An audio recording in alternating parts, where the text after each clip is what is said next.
ॐ विष्णुपादाय कृष्णप्रेष्ठाय भूतले श्रीमते भक्ति वेदांत स्वामिनिति नामिने नमस्ते सारस्वते देवे गौरवाणी प्रचारिणे निर्विशेष शून्यवादी पाश्चात्य देशतारिणे जय श्री कृष्ण चैतन्य प्रभु नित्यानंद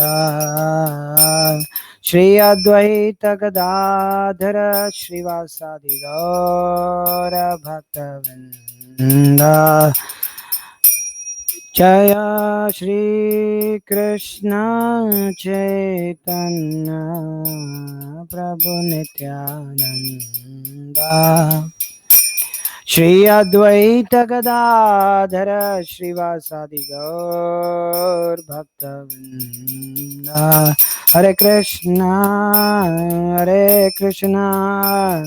कृष्ण कृष्ण हरे हरे हरे राम राम राम हरे हरे हरे कृष्ण कृष्ण कृष्ण हरे हरे हरे राम राम राम हरे हरे हरे कृष्ण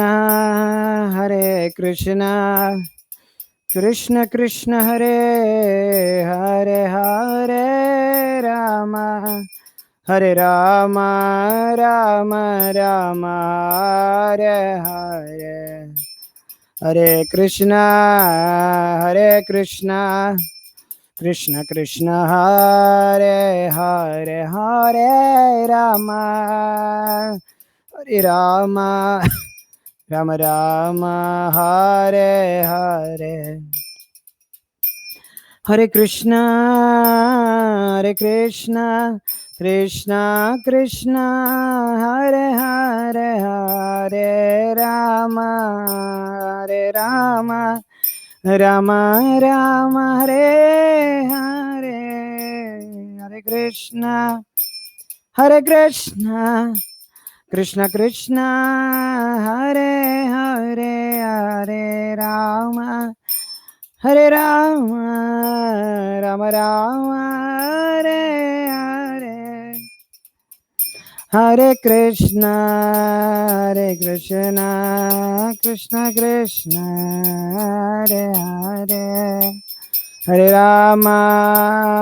राम राम हरे हरे हरे कृष्ण कृष्ण कृष्ण हरे हरे हरे राम राम हरे हरे हरे कृष्ण कृष्ण कृष्ण हरे हरे हरे राम राम हरे हरे हरे कृष्ण कृष्ण कृष्ण हरे हरे हरे राम राम हरे हरे जय प्रभुपाद जय प्रभुपाद जय प्रभुपाद जय प्रभुपाद जय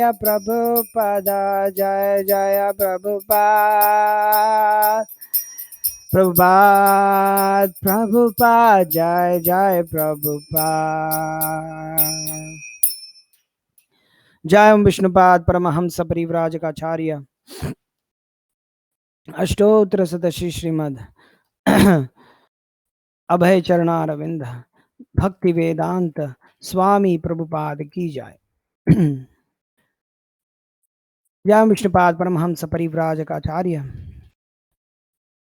अष्टोत्तर सदशी श्रीमद भक्ति सिद्धांत सरस्वती गोस्वामी महाराज प्रभुपाद की जय। अनंत कोटि वैष्णव वृंद की जय। नामाचार्य श्री हरिदास ठाकुर की जय। प्रेम से कहो श्री कृष्ण चैतन्य प्रभु नित्यानंद श्री अद्वैत गदाधर श्रीवासदि गौर भक्तवृंद की जय। श्री श्री राधा कृष्ण गोप गोपिनाथ श्याम कुंड राधा कुंड गिरी गोवर्धन की जय। वृंदावन मथुरा धाम की जय। मायपुर नवदीप धाम की जय। गंगा माई की जय। जमुना माई की जय। नर्मदा माई की जय। भक्ति देवी की जय। तुलसी महारानी की जय। समवेत गौर भक्त वृंद की जय। श्री राम नवमी महामहोत्सव की जय। श्री श्री सीता राम लक्ष्मण हनुमान की जय। श्रीमद् वाल्मीकि रामायण की जय। समवेत गौर भक्त वृंद की जय। All glories to the assembled devotees. Hare Krishna. All glories to the assembled devotees. Hare Krishna. All glories to the assembled devotees. Hare Krishna. All glories to Shri Shri Guru and Gauranga. All glories to His Divine Grace Srila Prabhupada. Om Ajnanatimirandhasya Jnananjanasalakhaya Chakshurunmilitam Yena Tasmai Shri Gurave Namaha. Shri Chaitanya Manobhishtam Sthapitam Yena Bhutale स्वयं रूपः कदा मह्यं ददाति स्वपदान्तिकं वन्देऽहं श्रीगुरुः श्रीयुतपदकमलं श्रीगुरुन् वैष्णवांश श्रीरूपं साग्रजातं सहगण रघुनाथान्वितं तं सजीवं साद्वैतं सावधूतं परिजनसहितं कृष्णचैतन्यदेवं श्रीराधाकृष्णपादान् सगणलिता श्रीविशाखान्वितांश्च नमो विष्णुपादाय कृष्णप्रेष्ठाय भूतले श्रीमते भक्ति विकास स्वामिन्निति नामिने। नमो विष्णुपादाय कृष्णप्रेष्ठाय भूतले श्रीमते भक्ति वेदांत स्वामिन्निति नामिने। जय श्री कृष्ण चैतन्य प्रभु नित्यानंद श्री अद्वैत गदाधर श्रीवासादि गौर भक्त वृंदा।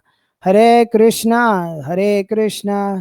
कृष्ण कृष्ण हरे हरे हरे राम राम राम हरे हरे। मुखम करोति वाचालं मंगलं गायति गिरिं कृपातमं वन्दे श्री गुरुदेवतारं परमानंद माधवं श्री चैतन्येश्वर। रामाय रामभद्राय रामचंद्राय वेदसे रघुनाथानाथाय सीताय पतये नमः। श्री राम राम रामेति रमे रामे मनोरमे सहस्रनाम तत्तुल्यं राम नाम वरानने। Shri राघवं रघुकुलान्वय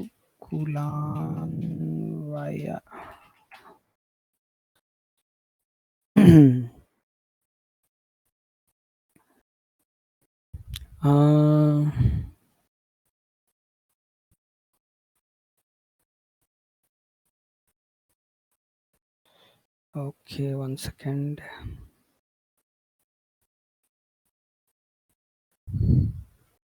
Okay. Hare Krishna devotees. Welcome to the third session of this online reading session of Ramayana, the story of Lord Ram, written by Sri Valmiki, presented by His Holiness Bhakti Vikas Swami Maharaj, and published by Bhakti Vikas Trust. So I'm giving you the link for the book.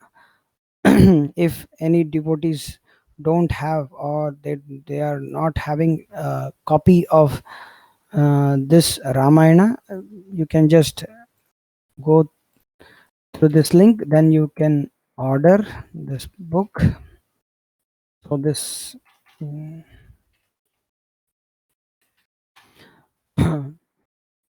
if at all you want in retail wholesale price, also we are having this book. We are providing a retail discount of actually it is 220 rupees. We are giving in only 160, but condition is to order minimum one box. So this is the link, so you can order. This is the retail discount price.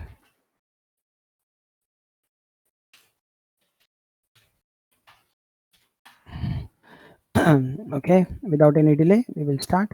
So just before starting, we'll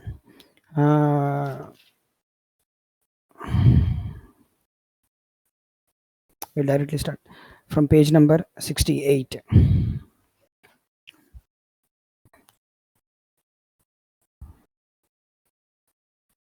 Hare Krishna, Asita Prabhu. I think it is from. Is not there.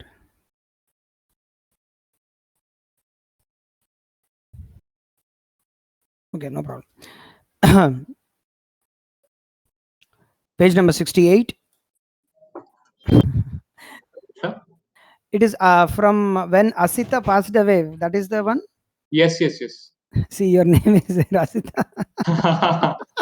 Coincidentally. Yeah. Asita was conquered by the enemies. The highest, all these people are being defeated. Asita decided to retire to the families along with his 2 wives. I'm very surprised. I just. I was defeated, bro. Nice. So when you are going to leave and come to full time, anyhow, just kidding. Hare Krishna. So when Asita passed away, one of the widows named Kalindi was pregnant.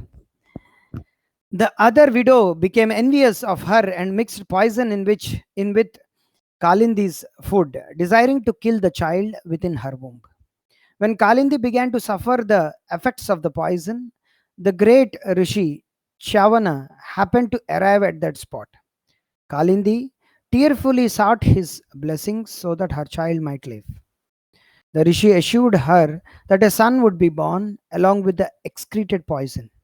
Because of these unusual circumstances, Kalindi's son was named Sagara, or one who is born along with poison.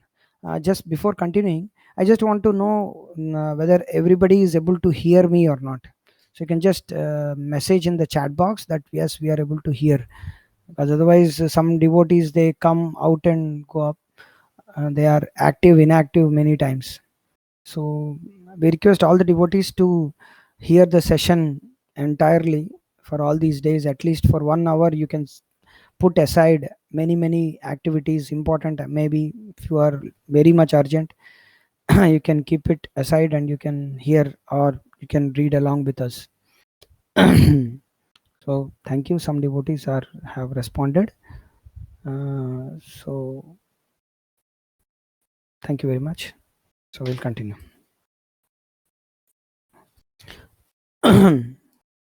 Later on, in the line of Ikshvaku, the great grandson of Maharaj Bhagiratha, named Pravruddha, was cursed by Vasishta to become a Rakshasa, and thus he came to be known as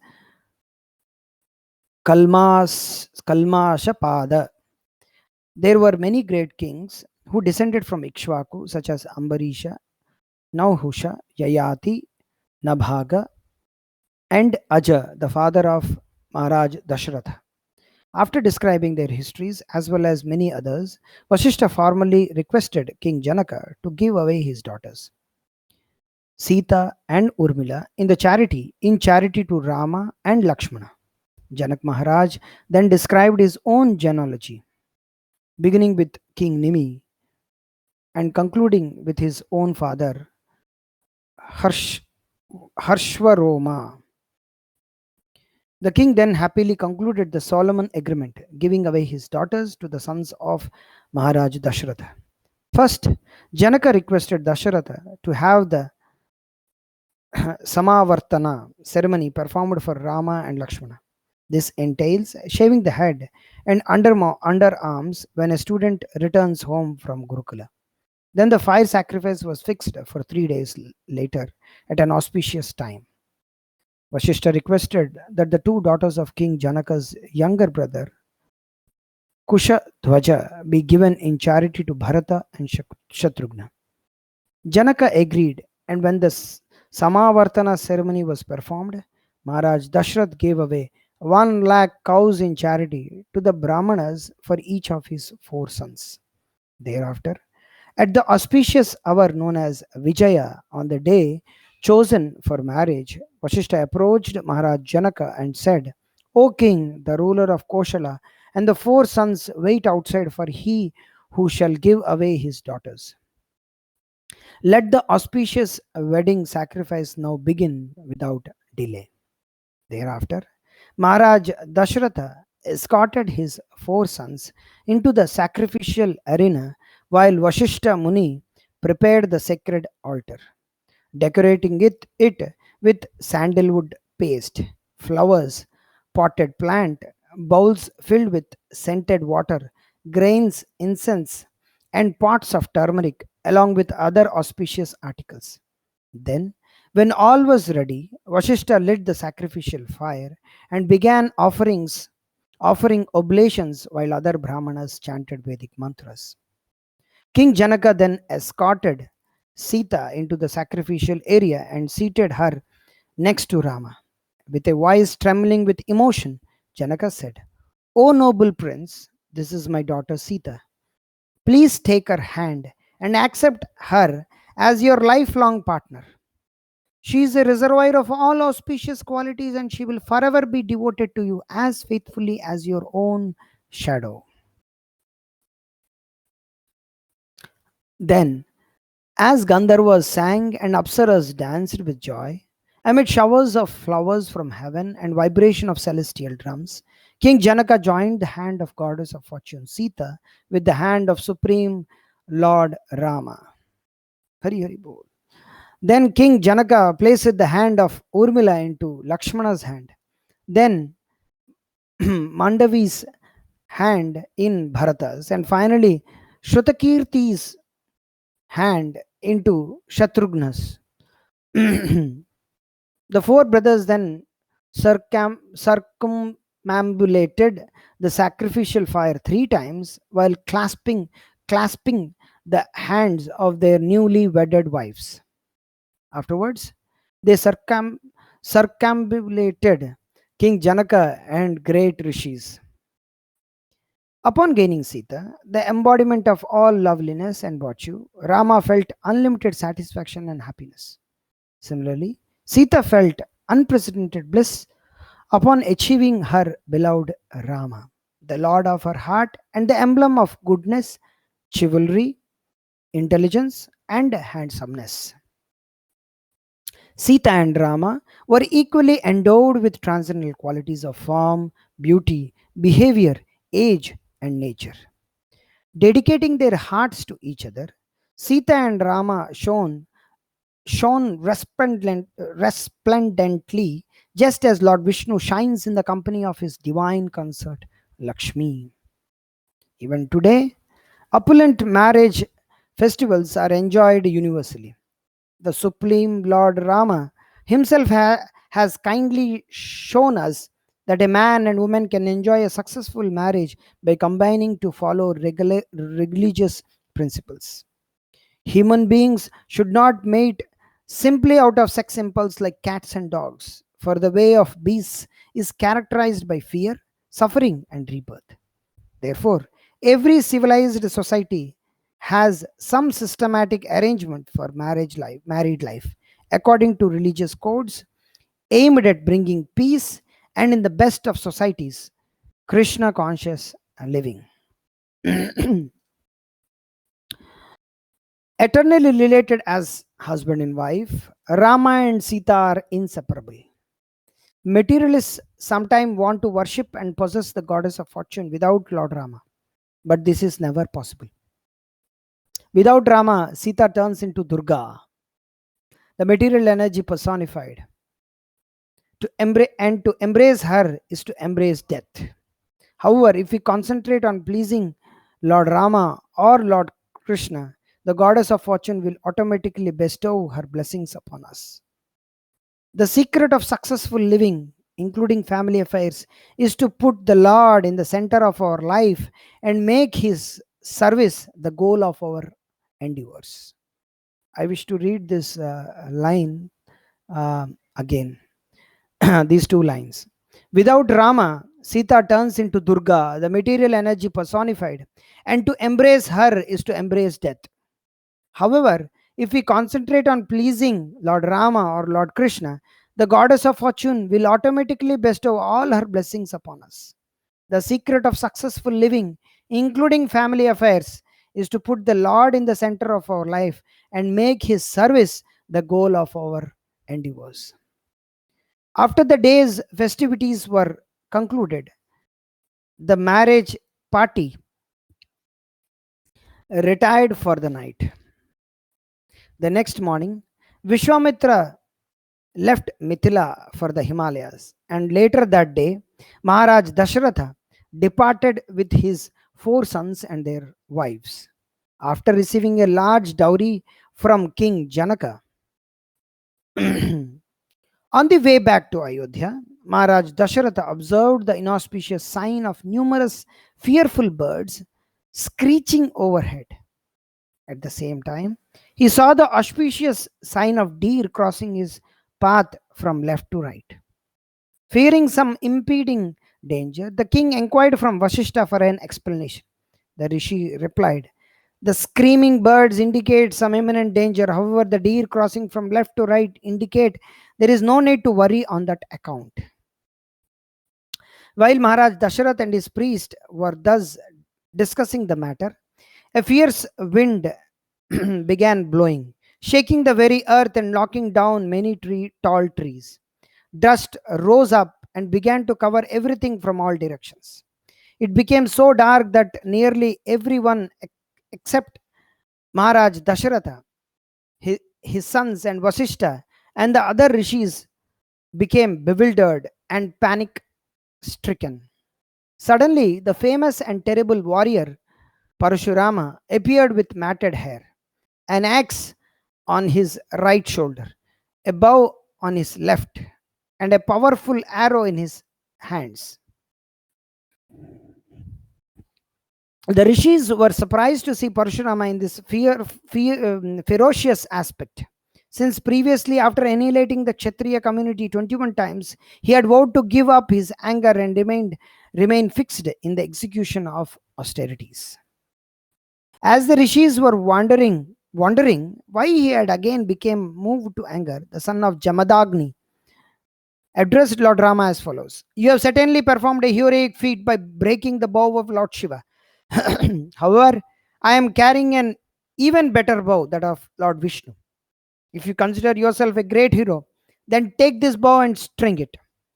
If you are able to draw the arrow back its full length, then I shall you consider you a fit person to fight with." Hearing Parshurama's challenge, Maharaj Dasharath became overwhelmed with grief, afraid to lose his beloved son. With a trembling voice, the king pleaded, "O best of rishis, Parashurama, please desist from your aggressive spirit. I beg to regain you of your vow to give up fighting.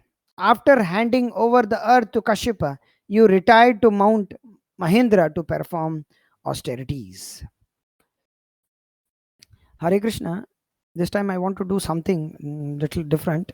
Normally, myself and Asita Prabhu read. I read for half an hour, and Asita Prabhu will read for half an hour. I would like to request any of the Prabhujis who have come to attend this session. They can read, like Shiv Kumar Rajendran. If you have a proper mic with you, and if you are able to hear me now, then you can accept my mic access, and if you want, you can read for 10 minutes or so. Is it possible, Shiv Kumar ji? Hare Krishna.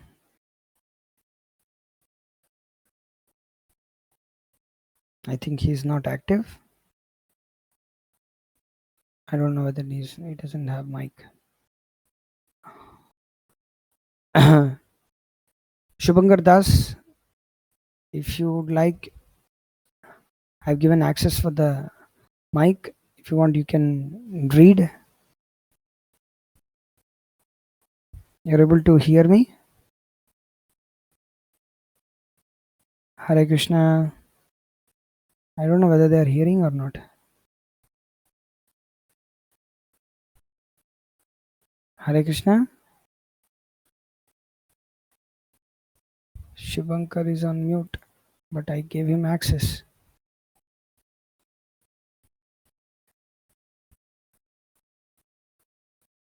Mhm.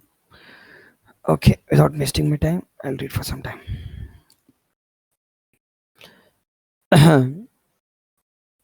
Hearing Parshurama's challenge. Okay. Maharaj Dasharath became overwhelmed with grief after to lose his beloved son. With a trembling voice, the king pleaded, O best of rishis, Parashurama, please desist from your aggressive spirit. I beg to remind you of your vow to give up fighting. After handing over the earth to Kashyapa, you retired to Mount Mahindra to perform austerities. Parashurama, however, ignored Dasharatha and continued to address Rama, saying, both the Lord Shiva's bow and this bow of Lord Vishnu were constructed by Vishnukarma. Lord Shiva was given one of the bows to kill Tripurasura.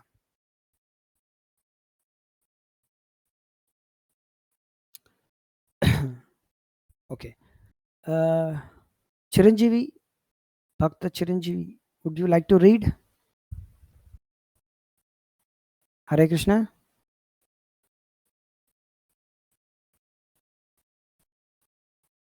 Chiranjeevi, would you like to read? No, he's not responding. I don't know what happened. I'm not able to see it.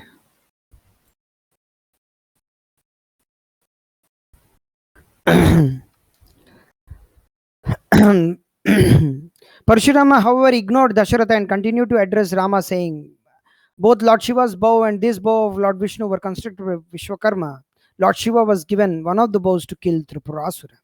One day after Lord Shiva killed the demon, the demigods went to Lord Brahma and curiously inquired, who is more powerful, Lord Shiva or Lord Vishnu? To resolve their doubt, Lord Brahma arranged to create some conflict between the two. As a result, okay, I will read this paragraph and I will give access to Aditya. He wants to read it. As a result, a fierce battle ensued. During the fight, Lord Vishnu cut off Lord Shiva's bowstring and then, simply by releasing a tumultuous roar, he stunned Lord Shiva's senses. At the behest of the demigods, the fighting was then stopped. Everyone who witnessed the duel concluded that Lord Vishnu is superior to Lord Shiva in all respects.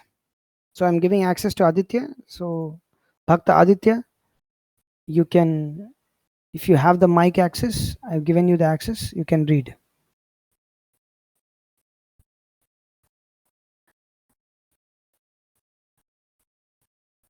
Hare Krishna.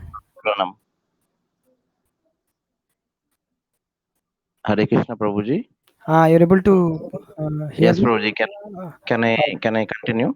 Yeah, you can continue for another 10 minutes or so. Thank you, Prabhuji. Yeah, I will switch off my mic. Lord Shiva, however, felt bitter because of his defeat and was insulted by the verdict of the demigods. Thus, in gloom and disgust, he gave away his bow to Devarata, a king in the line of Ikshvaku. Lord Vishnu gave away his bow to the great sage Richika, who later gave it to his son Jamadagni. However, my father never used that bow, for he had vowed not to retaliate against any wrong done to him. Therefore, I received the bow from him, and after killing the Kshatriyas 21 times as revenge from Kartaviryarjuna slaying my father, I became the sole ruler of the earth. When Kasyapa performed a great sacrifice so that I could make atonement for killing the Kshatriyas, I gave him the earth as his priestly reward and then retired to Mount Mahendra. While there, I acquired great prowess by performing severe austerities. However, when I heard that you had broken the bow of Lord Shiva, I felt compelled to come and challenge you. If you consider yourself a great hero, then take this bow and see if you are worthy of fighting with me.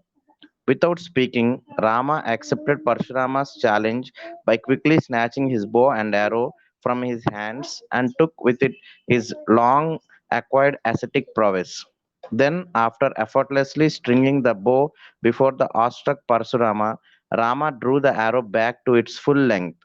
Rama then declared, "Because you are a Brahmana and related to Vishwamitra, I shall not slay you. However, so that my taking up this arrow may not go in vain and your challenge may be properly answered, I will use it to destroy the attainment of heaven which you earned as a result of your penances." The demigods and celestial rishis assembled in the sky to witness Rama's shooting of the arrow. Parshurama had already been rendered impotent by Rama, and all he could do was gaze at the Lord with wide open eyes. Finally, as Rama continued to keep the arrow pulled back to his ear, Parshurama said in a subdued voice, "After I gave away the earth to Kasyapa, he ordered me not to reside here again. For this reason, I must leave before night falls. Although my access to heaven has been taken away, I beg you to at least allow me to return to Mount Mahendra so that I may continue my austerities. O Rama, I can now understand that you are Lord Vishnu himself. Thus, I am not ashamed at having met defeat at your hands." Rama silently accepted Parshurama's request and then released the mighty arrow, thus destroying the son of Jamadagni's eligibility for heavenly elevation. Thereafter, Parshurama returned to Mount Mahendra. As soon as he departed, the darkness previously created completely dissipated. From their position in the sky, the demigods glorified Lord Rama with great enthusiasm and showered him with fragrant flowers. Lord Rama then presented the bow of Lord Vishnu to Varuna, and the party thus continued on its way. Upon returning home, the four sons of Maharaja Dashratha began living very happily with their wives.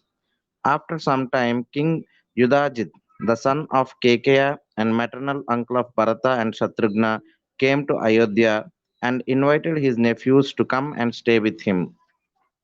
After his two brothers departed from the Kekeya kingdom, Rama began serving his father and three mothers with great care.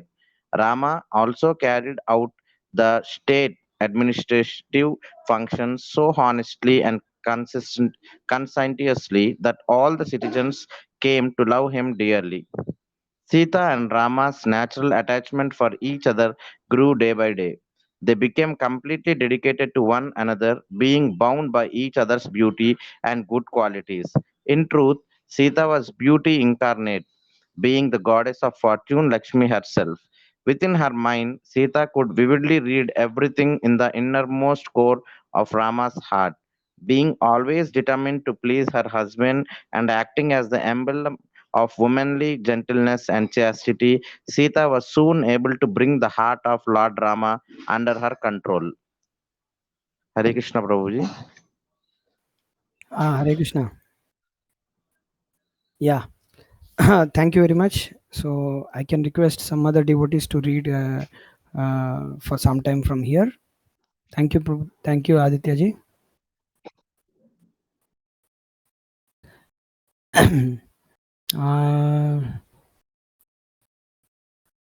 Chiranjeevi, you can read for some time.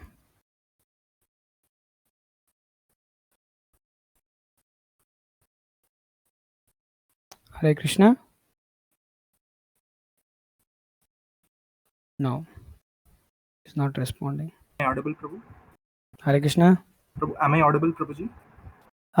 If you could read for another 10 minutes, it will be nice. Prabhu, can you please give me the page number? I just purchased this e-Kindle version. Sorry. Okay, no problem. This is 76 page number. Ayodhya Kanda. We are going to start Ayodhya Kanda. Yes, Prabhu. I'm just starting. Yeah, 1 second. Devotees, so I will pick up anybody to suddenly make them to read. So everybody can have their gears. At least they should have at least a mic, very nice mic. That's all. Need not have a video. I will switch off my video also. No need to see the video. At least audio is audible for everybody. So I can pick up any Prabhujis to read.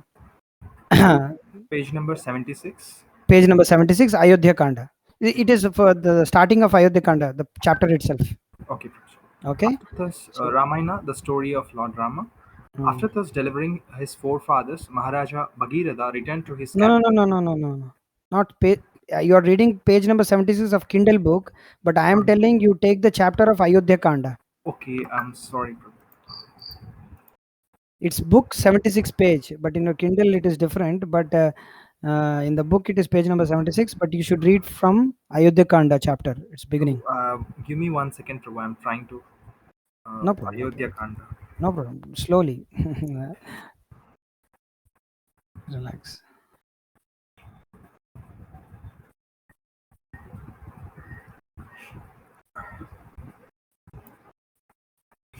Yes, You Prabhu. don't. Yes, You Prabhu, got I it? got.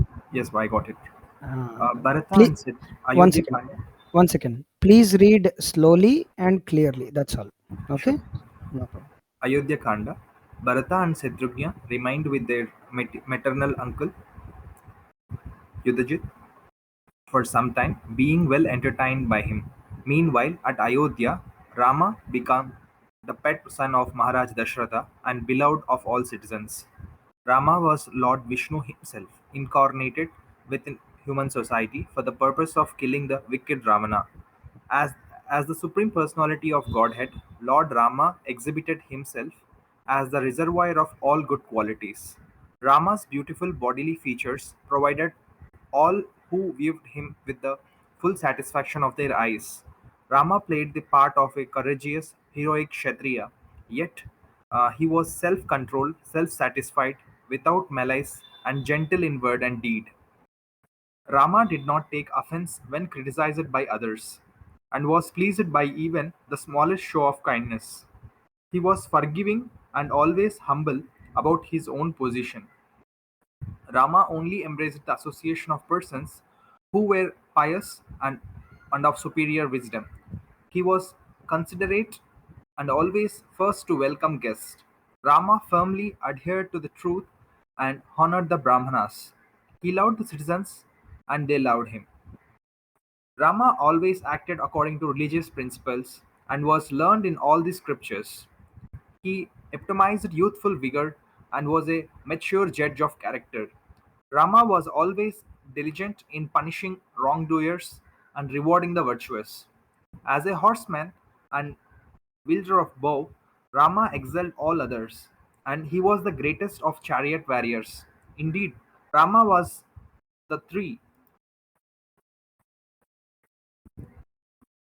worlds and the controller of eternal time.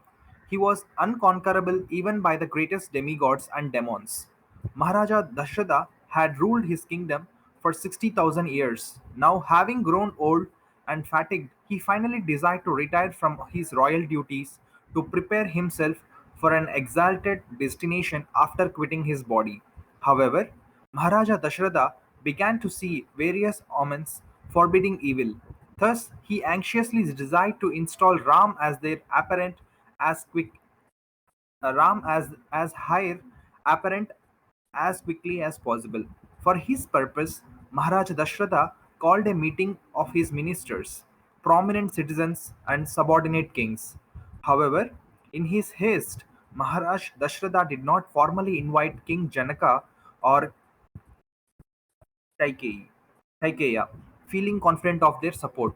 Thereafter, when all were assembled, Maharaja Dasharatha announced, I have grown old and now desire to hand the royal throne over to my eldest son Rama, who has reached the age of 27. It is now sacred month of Chaitra, and tomorrow the auspicious constellation of Pushya will be ascending.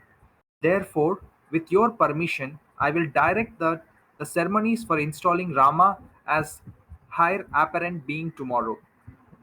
The Begin, assembled ministers, kings, begin and tomorrow. citizens. Begin tomorrow.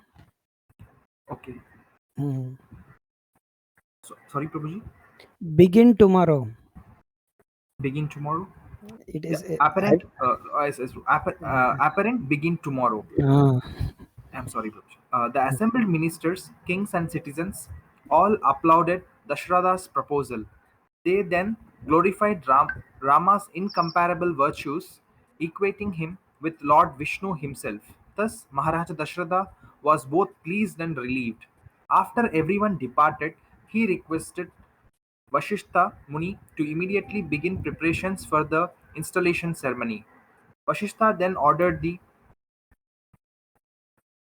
chief minister Sumantra to arrange for the city to be gorgeously decorated and make all other preparations so that the ceremonies could start early the next day. Maharaj Dashratha then summoned Rama to the royal assembly. Soon thereafter, Rama entered the royal assembly and came before his father. Approaching his father with folded hands, Rama fell flat at his feet, offering his respects. Maharaja Dashratha then picked up his son and, after tightly embracing him, said, "My dear Rama, I have grown old and weary, and feel it is now time for me to retire. I have sufficiently enjoyed all manner of royal opulences.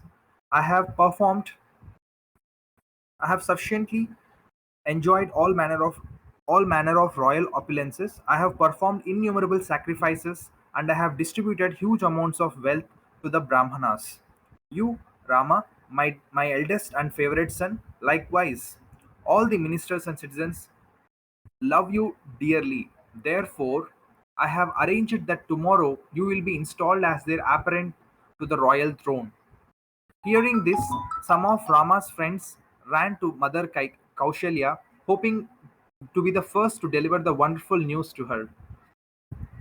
Upon hearing the news, she became overjoyed and gave the bearers of good tidings of gold, jewels, and cows in charity. Thereafter, when Rama returned to his own palace, crowds of cheering citizens greeted him along the way. Meanwhile, Maharaj Dashratha entered his inner apartments to lie down for some rest. Just as the king was drifting off to sleep, however, he experienced a recurring, ominous dream. Walking with a start, he immediately sent Sumantra to summon Rama. The king felt apprehensive of that there might be some obstruction to his son's planned installation. Hearing that his father had again called him, Rama also felt a degree of apprehension. Making towards his father's palace with haste, Rama entered his father's room, inquiring what was needed of him. Dasharatha embraced Rama and said, "My dear Rama, all of my desires in life have been fulfilled, except to see you installed on the throne. Unfortunately, due to the influence of the Sun, Mars, and Rahu, there is a very bad astrological period for me. Moreover, I have been experiencing disturbing dreams, prompting me to rethink that a great calamity awaits me. Therefore, I am eager to expedite matters. I want the installation ceremonies to begin immediately, even without the presence of your brothers Bharata and Shatrughna. You and Sita should fast tonight for purification. Then tomorrow in the early morning, prepare yourself for the installation." Rama returned to his palace to inform Sita of the arrangements for the following day. Not finding her there, however, Rama went to the residence of his mother.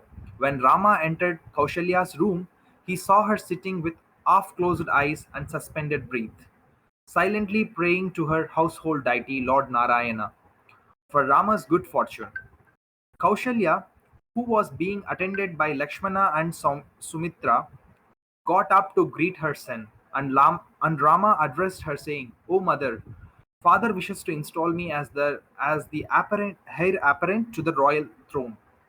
With tears in her eyes, Kaushalya replied, "My auspices have surely not been in vain.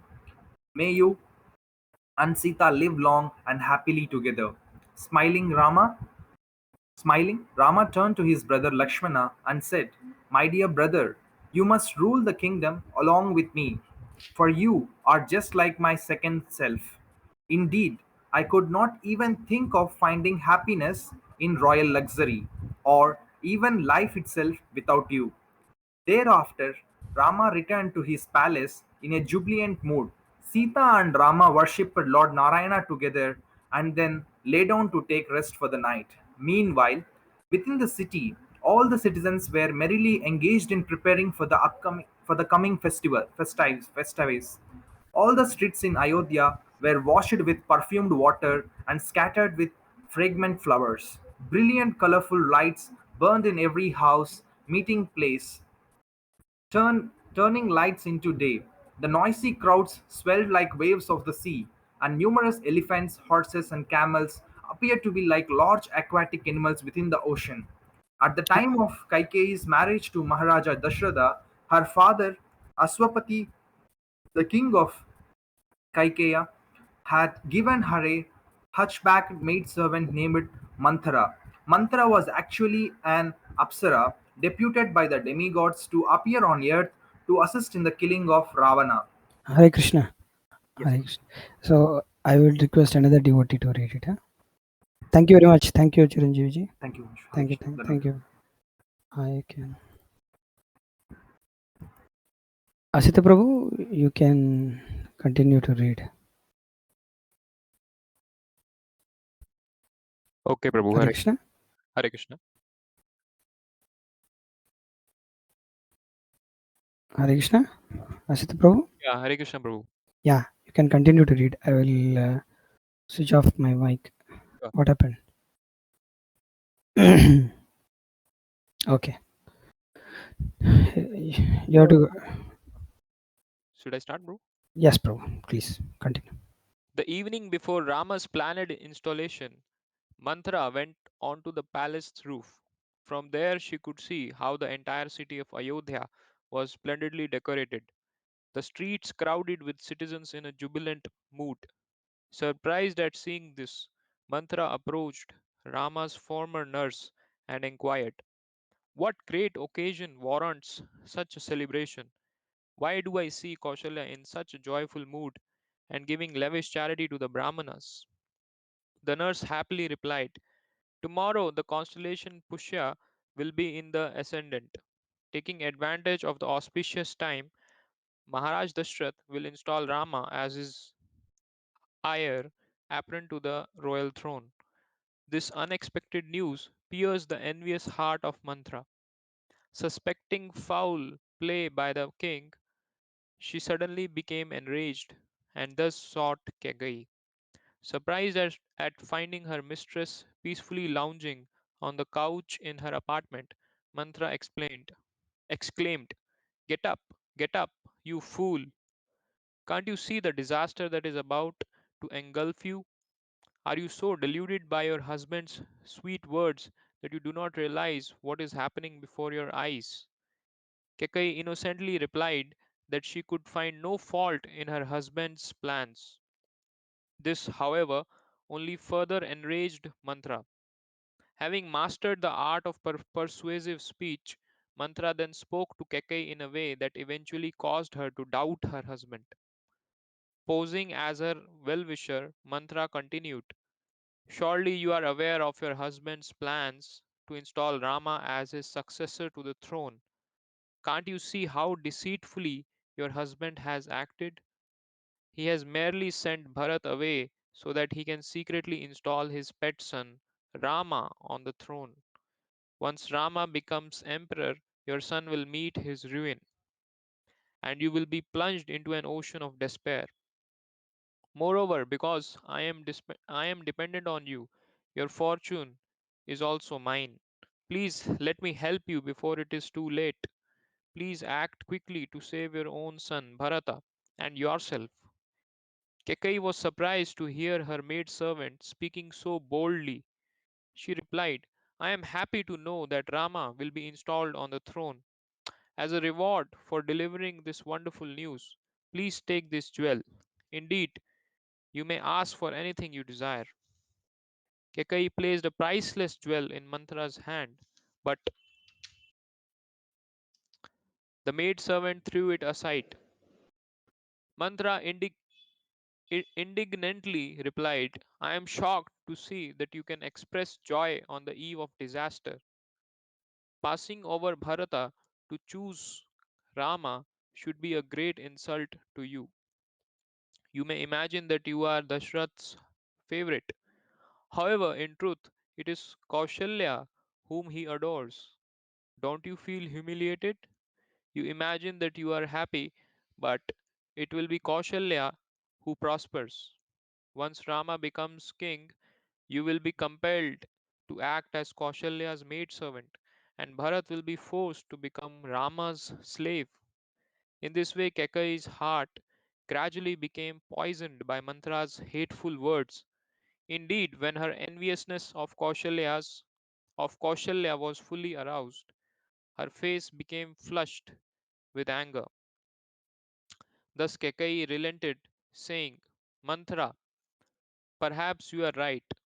Somehow, Rama must be banished to the forest so that my own son can be installed on the throne. Please tell me how I might accomplish this. Mantra then related how Dashrath had formerly fought on the side of Indra against the demons, headed by Sambara. Because Sambara knew so many illusory tricks, the demigods were afraid to fight with him. Once after the demons had severely routed the demigods, Dashratha led an attack on their capital city, Vijayanta. Although he fought heroically, Dashratha was critically wounded during the battle and fell unconscious. Kekai then removed him from the battlefield and saved his life. Out of deep gratitude, Maharaj Dashratha offered Kekai two boons. However, she replied that she would ask for them when needed. Mantra then said, "Now is the time to ask for those promised boons. With one, you will ask that Bharat be installed on the throne. With the other, demand that Rama be banished to the forest for 14 years. Rama's absence will give Bharata the opportunity to establish his popularity among the citizens. Then his position as rightful ruler will be secure." Then Mantra further instructed Kekai, saying, "Go to the sulking chamber, and after throwing off your costly ornaments and royal dress, put on old dirty clothes and lie on the cold floor. When Maharaj Dashrath comes to see you, remain silent at first. However, do not worry. His attachment to you is so great. He will not be able to bear seeing you unhappy. He will do anything to pacify you. Regardless, keep your ambition firmly fixed in your mind. You will not settle for anything less than having your son installed on the throne. Do not allow him to pacify you with gold, jewels, or anything else. Simply remind him of the two boons he promised. When he consents to this, then you shall demand that Bharat be installed immediately and Ram banished to the forest." Because her fickle heart had completely had come completely under the sway of malice and greed, Kekai was delighted with Mantra's plan. She assured the maidservant that she would follow her advice to the letter. Indeed, through her twisted association, Kekai had become obsessed with the idea of making Bharat the emperor of the world. Like a mad woman, Kekai glorified Mantra, considering her to be the cause of all good fortune. She said, "My dear Mantra, although hunchbacks are generally sinful, you are wise and honorable. I think your so called deformed body is quite beautiful. Indeed, you stoop over like a lotus flower bending in the breeze. Thus, your appearance is very charming. Moreover, your breasts are large and lovely, concealing your delicate navel as they bend low. Your hips are graceful, and your thighs are smooth and shapely. Dressed in bright silk, you appear to shimmer, while the ankle bells that circle your soft feet tinkle melodiously. The entire science of diplomacy must be residing within your hump, which is as large as the hub of a chariot wheel. My dear Mantra, when Bharata is installed as heir apparent, I shall garland your hump with a chain of pure gold. When Rama is exiled to the forest, I shall smear your hump with sandalwood paste. O Mantra, I will reward you with exquisite dresses and ornaments, and make all the other hunchback women become your maid servants and massage your feet. Meanwhile, having completed all necessary arrangements for Rama's installation, Maharaj Dashrath returned to his palace, desiring to see Kekai. Filled with longing for his youngest queen, Dashratha was surprised to find her absent when he entered her room. Thinking her to be nearby, the king called out her name. However, when there was no response, he became apprehensive, for she had never before left her apartment without notice. Finally, after inquiring from a servant, Maharaj Dashrath learned that Kekai had entered the sulking chamber. He hastened there with an anxious heart. When the king entered the room, he was shocked to see Kekai lying on the bare floor, with her ornaments and garlands scattered about. She looked like an apsara fallen from heaven. In the king's mind, the beautiful young Kekai was dearer than life itself. Thus, seeing her in such a state caused him great pain and alarm. Falling to his knees, the king lovingly stroked her face and asked his beloved queen, "What is troubling you, my dear Kekai? What is the cause of your despondency? Whatever it may be, please know I am prepared to remedy it. Have I not been paying enough attention to you? Did you have an argument with one of your co wives? Has someone done something to anger you? My dearest one, please know I am under your control. I could never avoid trying to please you. Please speak freely and tell me what troubles you. Let me dispel your sorrow as the rising sun evaporates the morning mist. Pierced by Cupid's shaft of love, Maharaj Dashrath was a slave to the urges of passion. Upon hearing the king's words, Kekai felt confident that, that her goal would be achieved. After a brief silence, Kekai replied, "No one has insulted me or shown me any disrespect. My lord, I will tell you what is on my mind. However, you must first assure me that you will unhesitatingly accomplish whatever I desire." While resting her head upon his lap, Maharaj Dashrath tenderly smoothed Kekai's disheveled hair and replied, "You know that I love no one more except Rama. I swear that I will excuse whatever you order. I will execute whatever you order. Feel free to tell me what you want and I will accomplish it without fail. Please know that I will always do whatever you want. Now tell me what is troubling you." After hearing his triple assurance, Kekai was certain that her husband was completely under her thumb. Urged on by an inflamed desire born of partiality toward her son, the queen proclaimed the following terrible words: "May the 12 Adityas, the 11 Rudras, the 8 Vasus, and the twin Ashwinis bear witness. May the sun and moon, night and day, and the four directions also bear witness. May the Gandharvas, Rakshasas, Pitas, Bhutas, Pishachas, and all other living creatures bear witness now. My illustrious lord, the follower of Dharma and adherent to truth, has promised to fulfill my desire. Remember, my dear husband, the battle between the demigods and the demons when you were critically wounded and left for dead. Remember how I nursed you back to life. Because of this, you promised to award me two benedictions. O noble king, you must grant me these two boons today without fail. Otherwise, I shall give up my life from grief. Therefore, my request is this: let Bharat be installed as heir apparent to the royal throne, utilizing the very preparations you have made for Rama. That is my first wish. Second, I desire for Rama to depart for the Dandakaranya forest this very day, to live in exile for the next 14 years, wearing only tree bark and deer skin. Hearing Kekai's ultimatum, Maharaj Dashrath became stunned with bewilderment. Burning with distress, he wondered, "What is happening to me? Am I perceiving a vision from a previous life? Perhaps I have gone completely mad." Thinking in this way, the king immediately became overwhelmed with grief. He lost consciousness and fainted onto the floor. Then, when he had recovered after a brief spell, the agonized Dashrath found the situation too painful to cope with and again fell into a swoon.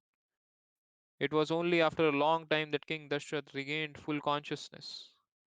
Summoning his courage, he felt a burning rage swelling within his heart. With great agitation, Maharaj Dashrath rebuked Kekai. "You vicious woman! Are you so perverse that you are determined to destroy my entire dynasty?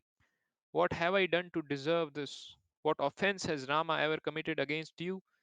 Rama loves you as much as his own mother. Why are you so bent upon harming him? Everyone loves Rama more than life itself, and I also could not live without him. I could abandon my other two wives if need be, but I could never forsake Rama.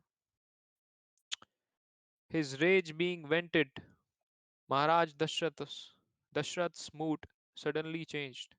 The king then humbly touched his head to Kekai's feet and pleaded, "My dear beautiful queen, please give up your terrible determination.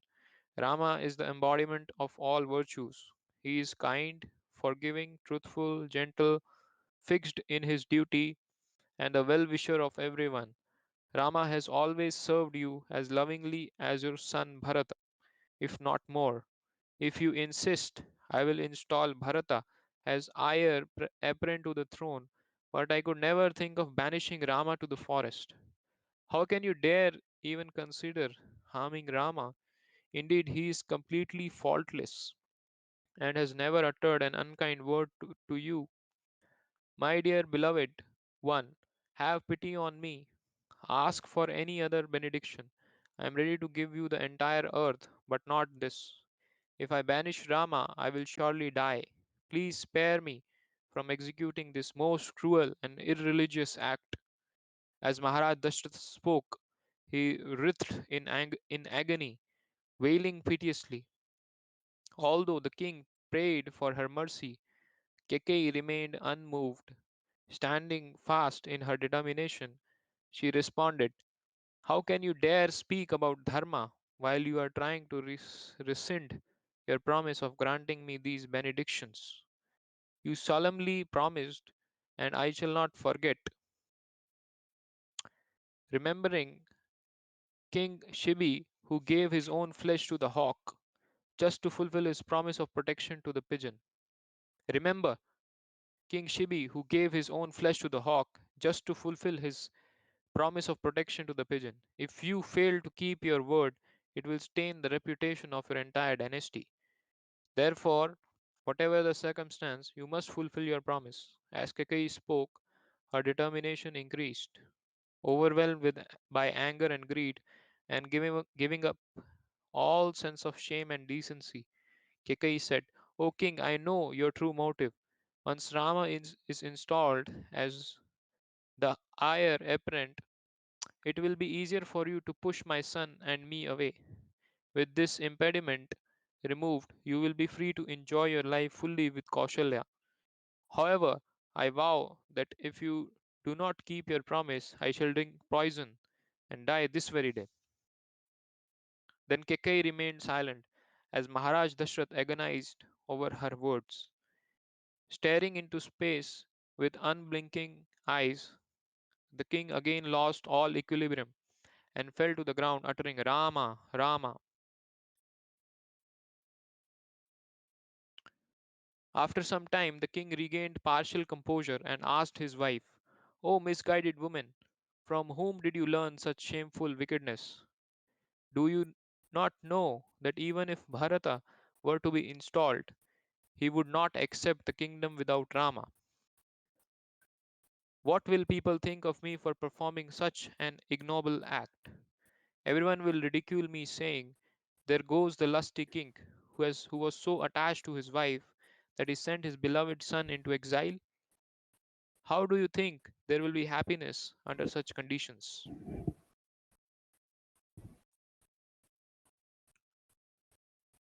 Hare Krishna Prabhu. Hare Krishna. Thank you very much, Asita Prabhu. So we are going to continue from page number 90 tomorrow, pausing in his speech. Yes, right? Yes, Prabhu. Yes. So thank you, devotees, for attending this session today. And tomorrow we will meet.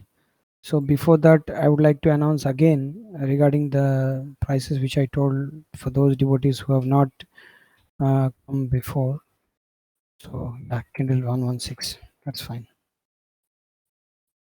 So So these are the first link is which I am giving is regarding the book, a single copy. If you want to order, please order your so this is the link. And the second one is the retail discount price if you want to order, and the details are there to order minimum 1 box of Ramayana. So here is the link for those devotees who have come late. So one more small request to all devotees that please attend this entire session. So today a few devotees have come, new devotees have come. So I request all the devotees to attend all the sessions and hear from what the glories of Lord Rama, and be for the entire session. If you come for the session, see to that all your phones, everything are switch off, and I might pick up any devotee to read, specifically Prabhuji's. So, and they can have at least a small mic so that it will be audible very clearly to others. Okay, thank you very much to all the devotees once again. वाञ्छा कल्पतरुभ्यश्च कृपा सिन्धुभ्यः च पतितानां पावनेभ्यो वैष्णवेभ्यो नमो नमः. Hare Krishna, Krishna Krishna, Hare Hare, Hare Rama, Rama Rama, Hare Hare. We'll meet tomorrow. Hare Krishna.